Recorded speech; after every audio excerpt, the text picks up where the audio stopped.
Good morning, students. Bete, how are you? Fine. Okay. Bete, today we are going to study about center of mass. Center of mass.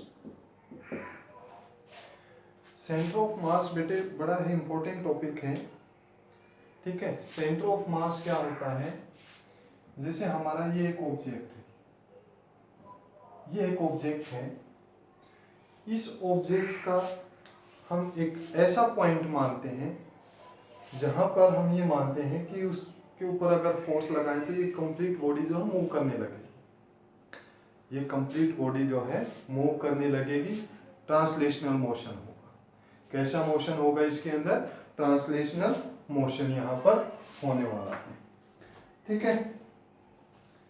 तो जैसे ये यहाँ पर इस object के ऊपर हमने फोर्स लगाया, इस सेंटर ऑफ मास के ऊपर अगर फोर्स लगाएं, ऑब्जेक्ट ट्रांसलेशनल मोशन हो. कैसा मोशन हो? ट्रांसलेशनल, वन डायमेंशनल मोशन हो. ठीक है. तो सेंटर ऑफ मास क्या होता है?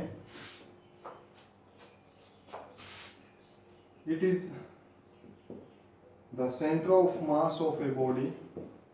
Centre of mass of a body is the point where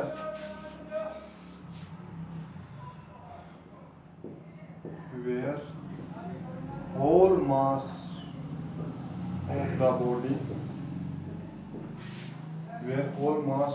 body is supposed to be concentrated.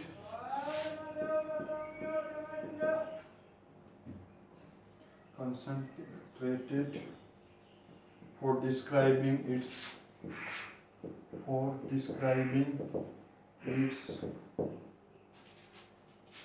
straight path. It's translational motion.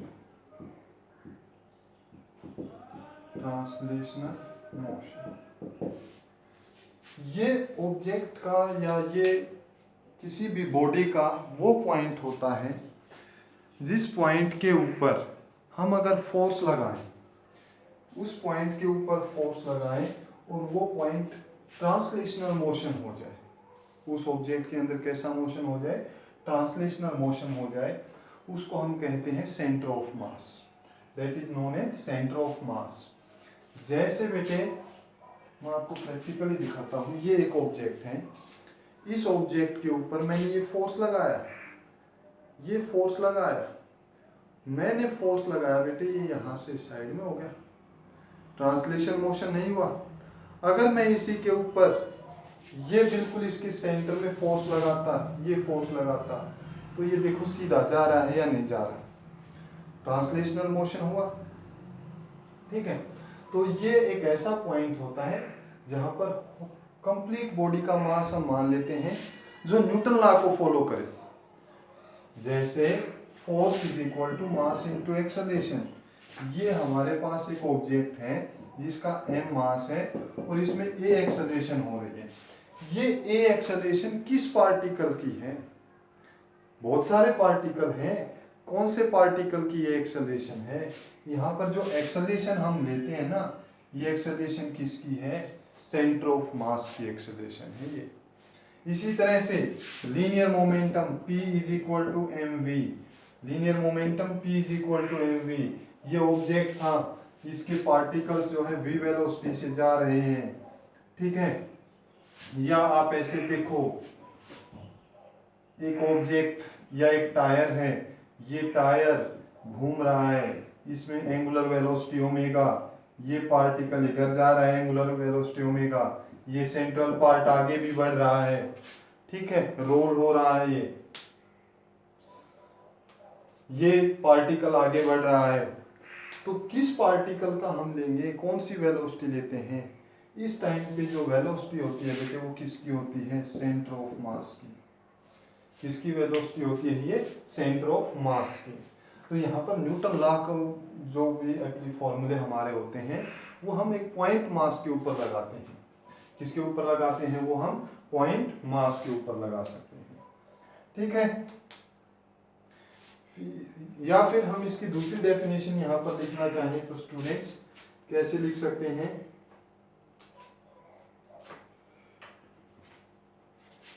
It is a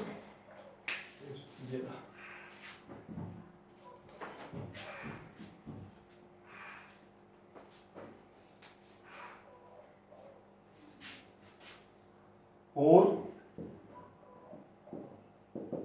center of mass of a system of particles, center of mass of a system of particles, center of mass of a system of particles is that point which moves,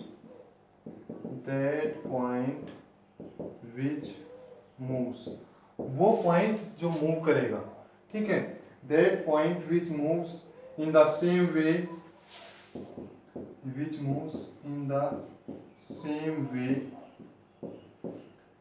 that point same way in which a single particle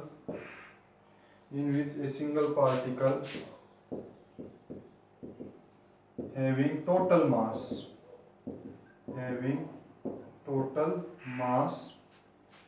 which a single particle having total mass of the system and acted upon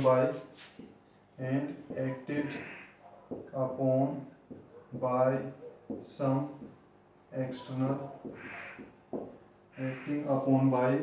some external force would move।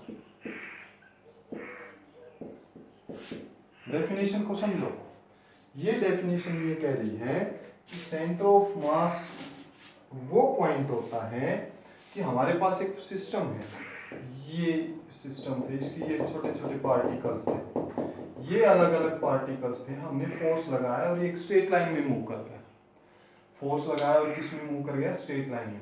हमने इतने ही मास का एक particle लिया, suppose इसका total जितना मास था उतना इस एक पार्टिकल का मास है और इसके ऊपर फोर्स लगाया, तो जैसा मोशन इसका हुआ है वैसा ही मोशन इसका भी होगा। ठीक है, तो यहाँ पर centre of mass of A system of particle is that point which moves in the same way, ये इसी तरह से मूव करेगा जैसे ये मूव कर रहा था, which moves in the same way in which a single particle having total mass of the system and acted upon by some external force would move। ठीक है, नेक्स्ट बेटे यहाँ पर हम डिस्कस करेंगे कि सेंटर ऑफ मास अलग अलग ऑब्जेक्ट्स का कहाँ पर होता है। तो सेंटर ऑफ मास अलग अलग ऑब्जेक्ट्स का जरूरी नहीं है कहाँ पर होगा, उस लोकेशन के ऊपर भी हो सकता है जहाँ पर बिल्कुल भी मास ना हो। जैसे हमारे पास एक रिंग है, ठीक है, रिंग या आप जो कड़ा पहनते हो, ठीक है, या अंगूठी जो है, सर्कुलर रिंग है, इसका सेंटर ऑफ मास सेंटर पर होगा, at the centre of ring के सेंटर पर। बट क्या एक्चुअल में यहाँ पर कोई मास होता है? एक्चुअल में यहाँ पर कोई मास नहीं होता, मास तो यहाँ बाहर था, तो सेंटर पे तो कोई मास है ही नहीं। तो सेंटर ऑफ मास बॉडी के अंदर भी हो सकता है, बॉडी के बाहर भी हो सकता है, और उस पॉइंट पर भी हो सकता है जहां पर कोई पार्टिकल ना हो, उस पॉइंट पर भी ये हो सकता है जहां पर कोई भी पार्टिकल ना हो। ठीक है, क्लियर?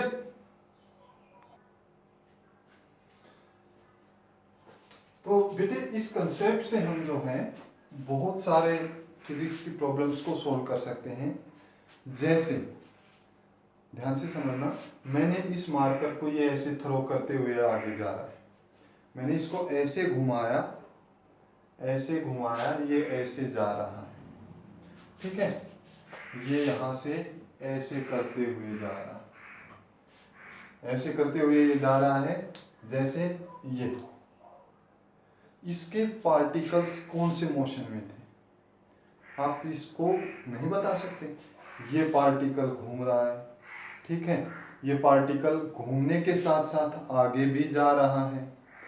तो ऐसे टाइम के ऊपर सेंटर ऑफ मास का हम यूज करते हैं।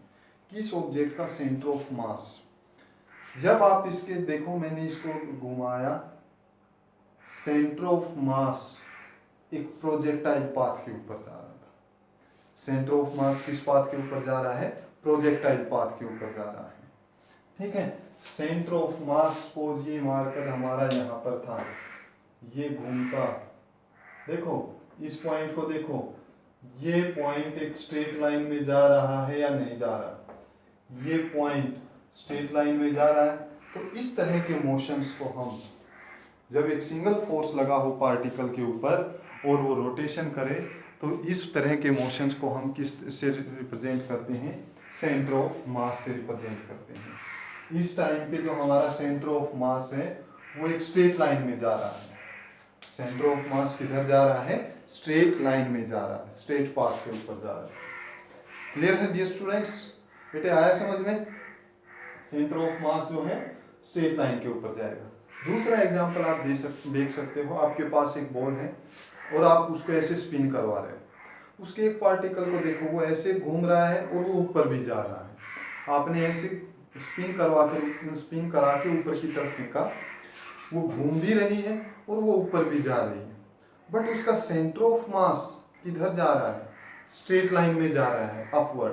तो उस मोशन को हम स्ट्रेट लाइन, एक पॉइंट ऑब्जेक्ट जो कि ऊपर जा रहा है, इस तरह से उसको रिप्रेजेंट करते हैं। तो आई थिंक सेंटर ऑफ मास आपके समझ में आया होगा। सेंटर ऑफ मास जो है जरूरी नहीं ऑब्जेक्ट के सेंटर पे हो, ठीक है, जरूरी नहीं है ऑब्जेक्ट के सेंटर पर ही हो, और जरूरी नहीं है कि जहां पर मास है वहीं पर हो।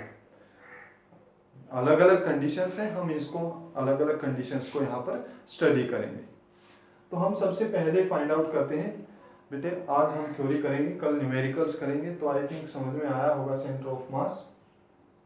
तो पहले डेफिनेशंस को नोट करो, ठीक है, कि ये वो पॉइंट होता है जहां पर बॉडी का कंप्लीट मास हम मान लेते हैं कि होता है, ठीक है, और उसके ऊपर फोर्स लगाए तो वो वैसा ही मोशन होगा, उस वैसा ही मोशन करेगा जैसे हम एक कंप्लीट बॉडी के ऊपर फोर्स लगाए। क्लियर? फिर इसके बाद हम यहाँ पर पढ़ेंगे नेक्स्ट टॉपिक हमारा centre of mass of two particle system. पहले आप इसको नोट करो, नेक्स्ट करते हैं centre of mass of two particle system. Next बेटे हम कैलकुलेट करते हैं centre of mass of two particle system. Centre of mass calculation करनी है हमें टू पार्टिकल सिस्टम की।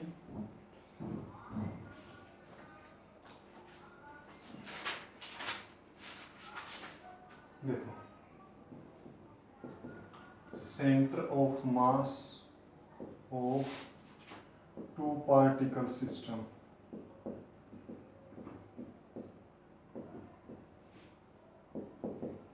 टू पार्टिकल सिस्टम के अंदर सेंटर ऑफ मास की कैलकुलेशन करनी है हमें, ठीक है। लेट, ध्यान से समझना भाई, हमारा फर्स्ट पार्टिकल जो है, ये पार्टिकल जिसका मास कितना है m1, second particle B particle जिसका मास कितना है m2, फर्स्ट पार्टिकल जो है हमारा वो at a displacement r1 from origin. First particle जो हमारा ओरिजिन से कितनी दूरी पर है? r1 डिस्प्लेसमेंट की दूरी के ऊपर है। सेकंड पार्टिकल जो है हमारा, it is at a displacement r2, O B के बीच में डिस्प्लेसमेंट r2 है।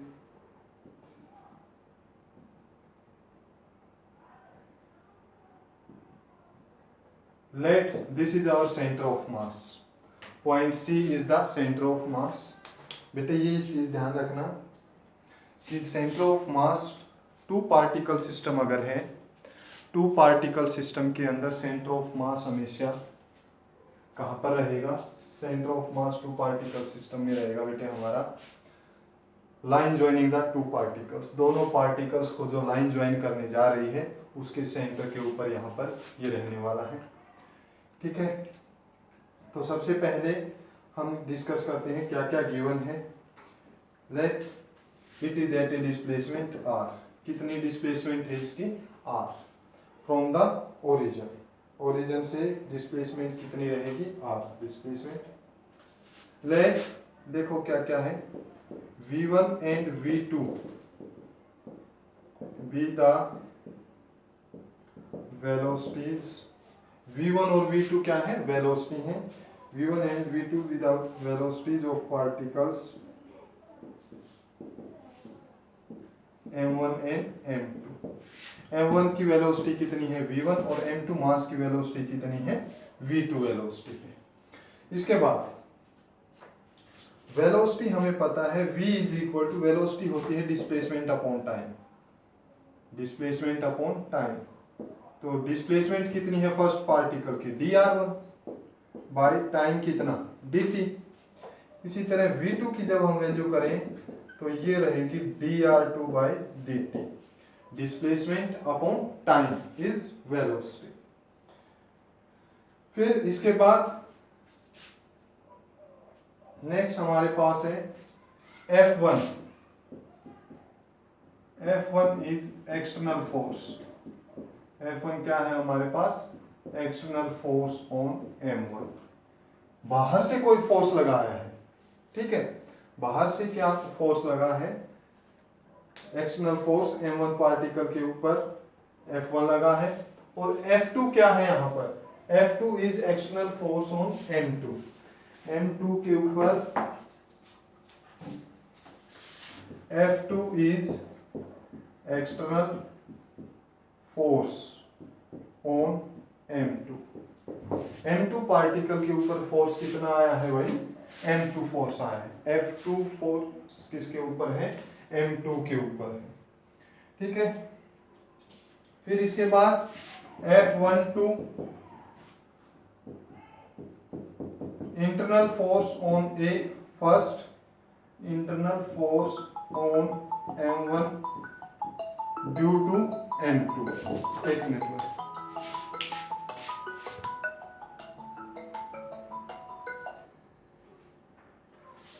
Internal force on M1 due to M2। F21 क्या हो जाएगा, F21 होगा हमारा internal force on M2 due to M1।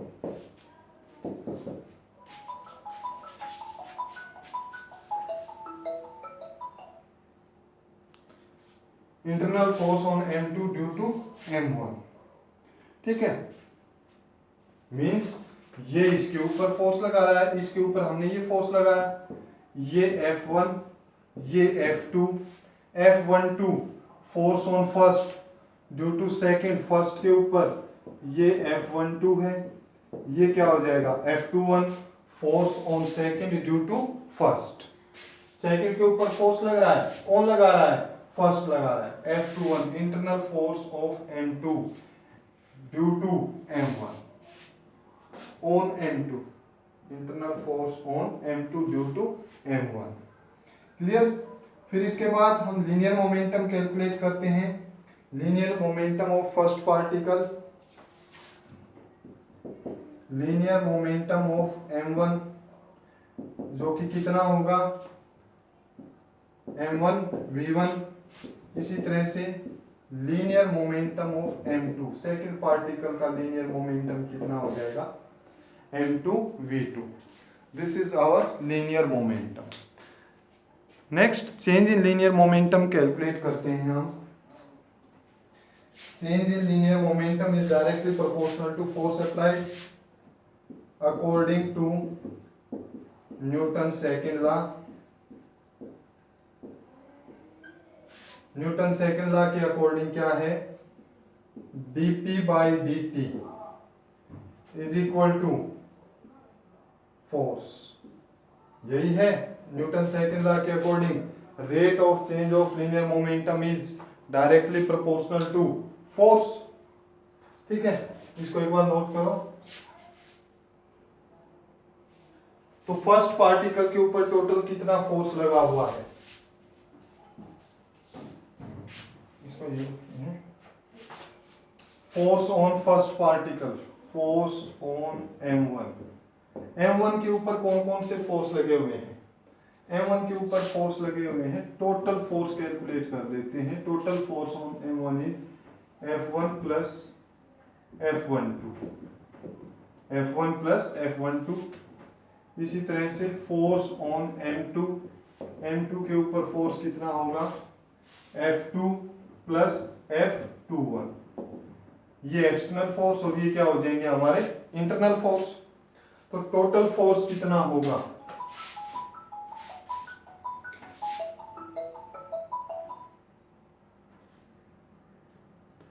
तो टोटल फोर्स कितना रहेगा?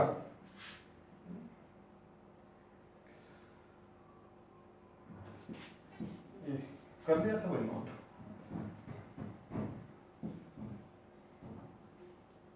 ये होगा हमारा dP1 by dt। Total force कितना होगा? F1 plus F2। और dP2 बाई dt कितना होगा? F2 प्लस में F21। होगा या नहीं होगा? भाई हमने क्या लिखा था? Rate of change of linear momentum is directly proportional to force. Force कितना लगाया है हमने? F1 plus F12। इसी तरह से सेकंड पे कितना होगा? F2 plus F21। तो टोटल लीनियर मोमेंटम कितना रहेगा? वैल्यू पुट करो। टोटल लीनियर मोमेंटम हमारा कितना रहेगा? ये रहेगा P किसके इक्वल है? M1V1। This can be written as P, या इसको यहीं पर लिख देते हैं। This can be written as D M1V1 by dt is equal to F1 plus F12। इसको क्या लिख सकते हैं? D M2V2 divided by dt। Linear momentum आपने लिखा था P2 कितना था? M2V2। तो ये हो जाएगा F2 प्लस में F21। F2 plus F21। Clear हुआ? इसको फिर इसके बाद next adding equation third and fourth. ये इक्वेशन फर्स्ट, ये सेकंड, एडिंग कर दो। Adding equation first and second, पहली और दूसरी इक्वेशन को ऐड किया, ये हो जाएगा D M1V1 by dt plus D M2V2 by dt is equal to F1 plus F12 plus F2 plus F21। ये होगा। क्लियर है? हमने दोनों इक्वेशंस को क्या कर दिया भाई? ऐड कर दिया। अब दोनों इक्वेशंस को ऐड किया तो हमारे पास F12 और F21 क्या है? एक मिनट।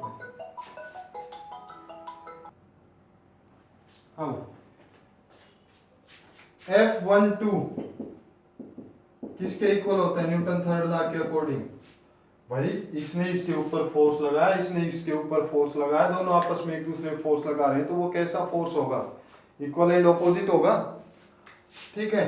और F1 प्लस F2 किसके इक्वल मान लिया हमने? F के इक्वल। F1 प्लस F2 किसके इक्वल ले लिया हमने? F के इक्वल लिया है। तो हमारी ये इक्वेशन क्या बन जाएगी? हमारी ये इक्वेशन बन जाएगी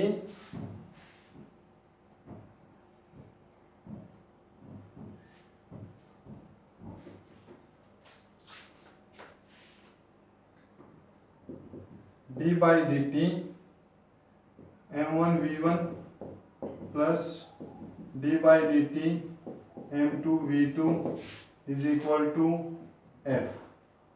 ठीक है। V किसके इक्वल होगा? V हमने स्टार्टिंग में सबसे पहले लिखा था V is equal to dr1 by dr2। V is equal to dr1 by dr2। तो this can be written as dt M1V1 की जगह dr1 by dt plus d by d t m2 dr2 by d t is equal to f d square by d t square, ये हो जाएगा m1 r1 plus m2 r2, ये किसके equal हो जाएगा? Force के equal. This is equal to force.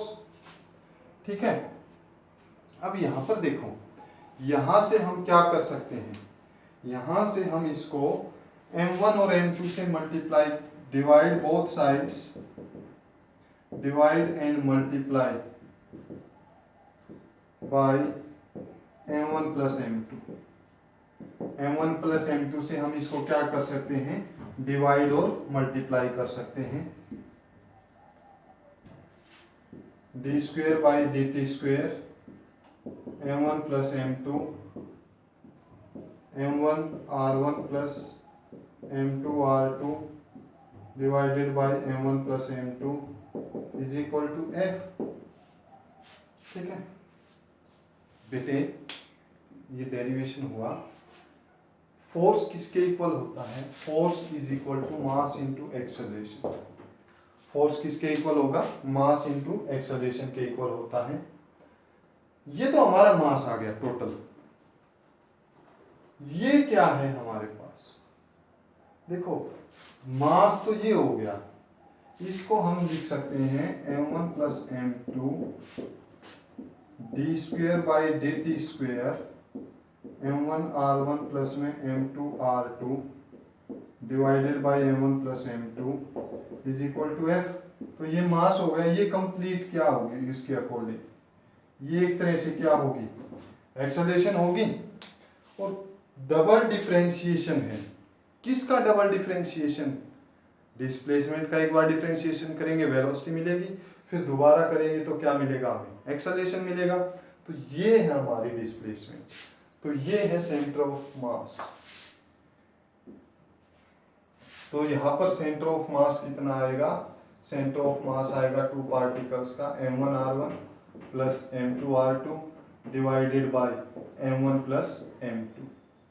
Centre of mass कितना आएगा? m1 r1 plus m2 r2 divided by m1 plus m2।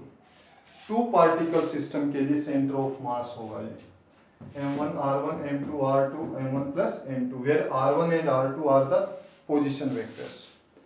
हाँ, कल हम इसके न्यूमेरिकल्स करेंगे, फिर ये आपको और अच्छे से क्लियर होगा। ये डेरिवेशन क्लास 11th के लिए इंपॉर्टेंट रहेगा। ये फार्मूला आपके न्यूमेरिकल्स के लिए इंपॉर्टेंट रहेगा, जो कि कंपटीशन में बहुत बार आते हैं। तो centre of mass two particle system के लिए हमने कैलकुलेट किया।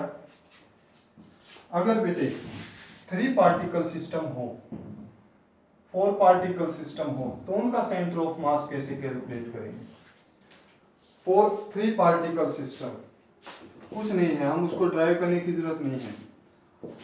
3 पार्टिकल सिस्टम, 3 पार्टिकल सिस्टम के लिए सेंटर ऑफ मास ये होता है m1 r1 plus m2 r2 plus m3 r3 divided by m1 plus m2 plus m3। 3 particle system के लिए। 4 n पार्टिकल सिस्टम, अगर किसी सिस्टम में n पार्टिकल्स हैं, n particle system m1 r1 m2 r2 m3 r3 mn rn divided by m1 plus m2 plus m3 up to mn। 4 n particle system. Clear हुआ? तो ये यहाँ पर हमारे पास n पार्टिकल सिस्टम का सेंटर ऑफ मास आया हुआ है।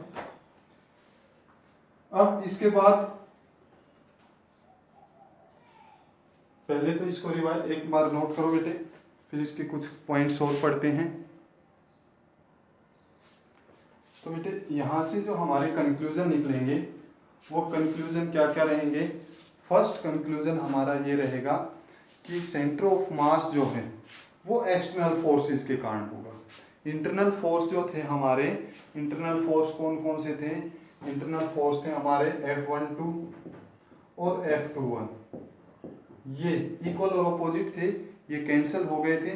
तो हमारा जो सेंटर ऑफ मास है वो एप्लीकेबल होगा ओनली फॉर एक्सटर्नल फोर्स के कारण ही सेंटर ऑफ मास की हम कैलकुलेशन करेंगे। दूसरा बेटे, इसके अंदर जो है सेंटर ऑफ मास जो है लोकेशन के ऊपर डिपेंड करेगा, मास के ऊपर डिपेंड करेगा। यहां से हम लिख सकते हैं centre of mass is inversely proportional to distance. जिसका मास ज्यादा है, या R is inversely proportional to M, जिस ऑब्जेक्ट का मास ज्यादा है सेंटर ऑफ मास उसी के नजदीक होगा। जिस ऑब्जेक्ट का मास ज्यादा है सेंटर ऑफ मास उसी ऑब्जेक्ट के नजदीक रहेगा। जैसे ये 2 पॉइंट है, ये 4 kg और ये 1 kg। तो centre of mass 2 particle system में क्या बताया था, लाइन ज्वाइनिंग देम यहाँ किसी लाइन पर होगा और हैवी मास के नजदीक होगा ये, ठीक है, हैवी मास के नजदीक होगा। अगर दोनों मास इक्वल हैं तो ये एग्जैक्ट कहाँ मिलेगा, सेंटर पर मिलेगा। एग्जैक्ट कहाँ मिलेगा, सेंटर के ऊपर ये मिलने वाला है। क्लियर है। फिर इसके बाद सेंटर ऑफ मास की कैलकुलेशन कैसे होती है, यूनिफॉर्म मास डिस्ट्रीब्यूशन में। सेंटर ऑफ मास की कैलकुलेशन करनी है हमें यूनिफॉर्म मास डिस्ट्रीब्यूशन के अंदर। शायद ये टॉपिक आपके सिलेबस में से हटा भी दिया गया हो, ठीक है, फिर भी हम एक टॉपिक छोटा कर रहे हैं यूनिफॉर्म मास डिस्ट्रीब्यूशन के लिए। सेंटर ऑफ मास की कैलकुलेशन करेंगे यूनिफॉर्म मास डिस्ट्रीब्यूशन के लिए।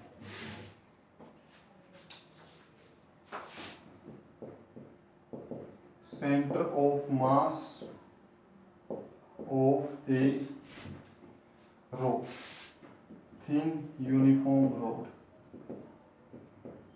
थिन यूनिफॉर्म रोड के लिए सेंटर ऑफ मास की हमें कैलकुलेशन यहाँ पर करनी है। तो इसके लिए देखो हमारे पास ये एक रोड है, ठीक है बेटे, ये रोड दे रखी है जिसकी टोटल लेंथ कितनी है, x लेंथ है। रोड दे रखी है, रोड की टोटल लेंथ कितनी है, x लेंथ है, या l लेंथ ले लो। ये पॉइंट हमारा 0 0 है, ये पॉइंट हमारा कितना रहेगा, L0। कोऑर्डिनेट्स हमने लिख दिए, क्या लिखे हैं, कोऑर्डिनेट्स। यहां पर हम एक dx पोर्शन मान लेते हैं, dx पोर्शन है ये हमारा, which is at distance x from origin. dx origin से कितनी दूरी पर है, x डिस्टेंस की दूरी के ऊपर है, ठीक है। तो इस पोर्शन का टोटल मास हमें कैलकुलेट करना है। लेट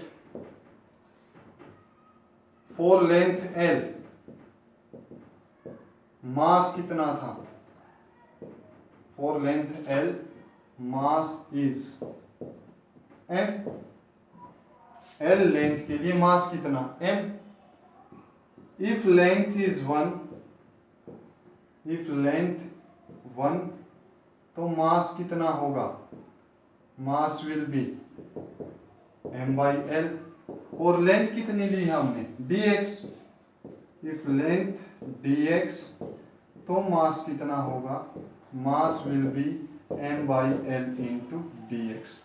ये हमने dx का मास कैलकुलेट कर लिया। क्या कैलकुलेट किया है, dx का मास कैलकुलेट किया है, ठीक है। अब सेंटर ऑफ मास कैलकुलेट करने का एक फार्मूला है बेटे। सेंटर ऑफ मास कैलकुलेट करने का, कहीं भी ये अगर यूनिफॉर्म रोड है, मींस जिसका मास सेम है, यूनिफॉर्म रोड है, तो हम इसका एवरेज निकालते हैं। एवरेज निकालने का फार्मूला क्या रहेगा, एवरेज निकालने का फार्मूला रहेगा हमारे पास x dm by dm, x dm by dm, ठीक है। किसके विद रिस्पेक्ट चेंज हो रहा है, ये मास, ठीक है। तो यहां पर ये कितना होगा, x dm कितना हो जाएगा, x dx का मास कितना छोटा मास कितना, ml/dx डिवाइडेड बाय dm कितना है, स्मॉल मास इंटीग्रेशन इसका करेंगे, ये कितना हो जाएगा m, ठीक है, ml/dx, और यहाँ पर इंटीग्रेशन dm का हमने इंटीग्रेशन कर दिया, ये हो जाएगा हमारे पास सेंटर ऑफ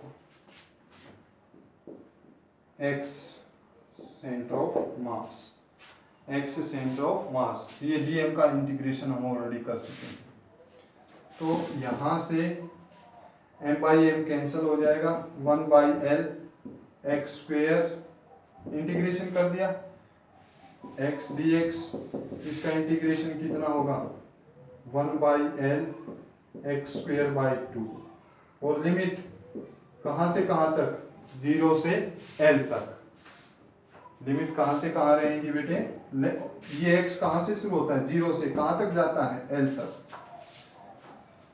तो ये हो जाएगा हमारा 1/l l²/2, ये कैंसिल, तो हमारा सेंटर ऑफ मास कहाँ पर आएगा, l/2 के ऊपर आएगा। एक बार इसको नोट करो। तो ये हमने सेंटर ऑफ मास कैलकुलेट किया। यूनिफॉर्म मास देखो, जितना मास इसके ऊपर था वो इक्वली डिस्ट्रीब्यूट था, तो यहाँ पर सेंटर ऑफ मास आधे बिल्कुल सेंटर में मिलेगा।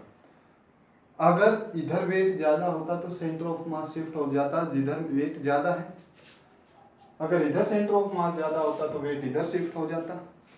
क्लियर? तो आई थिंक बेटे आपको समझ में आया होगा सेंटर ऑफ मास कैसे कैलकुलेशन करते हैं। छोटा सा पोर्शन हम लेंगे, उसका मास कैलकुलेट कर लेंगे, ठीक है, फिर उसका इंटीग्रेशन कर देंगे। एवरेज निकालने का ये फार्मूला होता है, कौन सी क्वांटिटी का हम इंटीग्रेशन कर रहे हैं, इसका सिंपली हमने इंटीग्रेशन किया। लिमिट लेंथ, ये x कहाँ से कहाँ तक हो सकता है, लेंथ 0 से l तक हो सकती है, तो ये l/2 आएगा। क्लियर है? आज के लिए इतना ही काफ़ी है बेटे। Tomorrow we will do numericals on this topic. कल हम इस टॉपिक के न्यूमेरिकल्स डिस्कस करेंगे, फिर ये आपको और अच्छे से क्लियर होगा। Thank you students, have a nice day.